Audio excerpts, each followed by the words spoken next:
Sekať drevo, nosiť vodu. Taká tá tradičná náplň dňa, ktorú mal vlastne človek. Já vám říkám, pane Babiš, že si tady toho kripla nikdo nezabijete, tak to udělám já. Přísahám Bohu. Teď právě on, právě tady ten kripl. Moje dcera měla v 16 letech přítele, který právě žil takhle.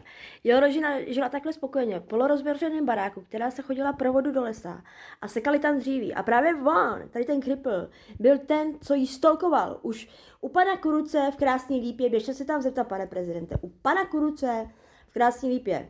Tady ten kripl, právě že může za to, že moje dcera byla těhotná 100%, on jí musel znásilnit, ona byla těhotná, to nebylo Gavika.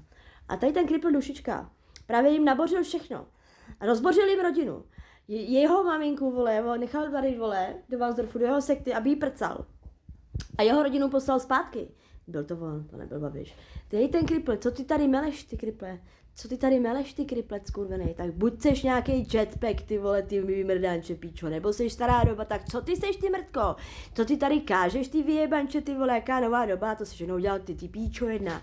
Hele, zales, ty mrtko. Já vám říkám, pane Babiš, jestli tady toho kripla nikdo nezavřete, tak ho to, vole, dodělám. Já ho zabiju, toho zmrda. Hele, nemele píčoviny, ty vole. Tak, tady máte rázný příklad čuráka, který ho maminka vychvaluje, vole, od malička píčo, přitom to je normální vyjebanec, vole. Tak hodně ho vychvaluje maminka, vole, že je z něj totální čurák, vole. Tady máte rázný příklad. A to ty píčo, to je debil.